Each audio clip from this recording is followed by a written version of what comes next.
Hallo und herzlich willkommen zu meinen Health Hacks auf dem YouTube-Kanal der Europäischen Gesellschaft für Schlafgesundheit. Ich bin Hannes und ich erkläre euch heute, was überhaupt eine Schnarchschiene ist. Zuerst zur Begriffsklärung. Schnarchschiene meint dasselbe wie Protrusionsschiene, Unterkieferprotrusionsschiene oder kurz UKPS. Lasst euch da von den Begriffen nicht verwirren. Noch kurz zur Funktion. Eine Schnarchschiene wird nachts im Mund getragen, um das sogenannte Zungengrundschnarchen zu verhindern.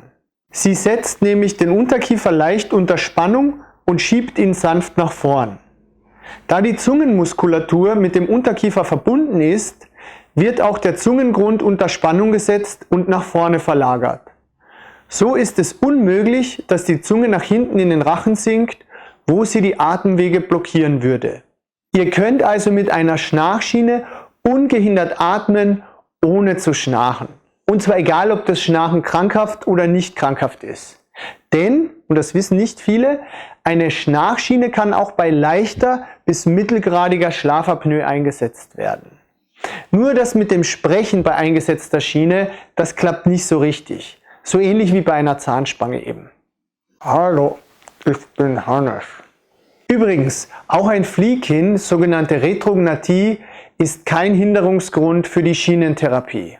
Bei Betroffenen sitzt der Unterkiefer von Natur aus viel zu weit hinten und muss künstlich nach vorne verlagert werden.